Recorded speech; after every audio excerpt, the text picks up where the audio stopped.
2024ஆம் ஆண்டு எஸ்பிஎம் தேர்வு முடிவுகள் இன்று வெளியான நிலையில் நாடு முழுவதும் மொத்த மாணவர்கள் அனைத்து பாடங்களில் A+, A மதிப்பெண்கள் பெற்றுள்ளனர்.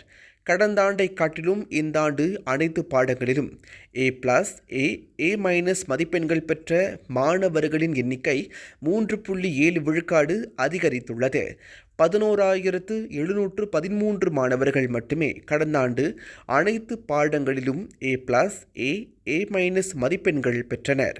தேசிய சராசரி புள்ளி விழுக்காடு இவ்வாண்டு 4.49க்கு உயர்ந்திருப்பதாக தலைமை கல்வி இயக்குனர் அஸ்மான் அட்னான் தெரிவித்தார்.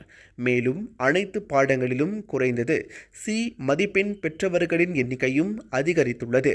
இவ்வாண்டு 86,040 மாணவர்கள் அனைத்து பாடங்களிலும் குறைந்தது C மதிப்பெண் பெற்றனர். குறைந்தபட்சம் E மதிப்பெண் பெற்றவர்களின் எண்ணிக்கையும் இவ்வாண்டு 1,36,791 அதிகரித்துள்ளது.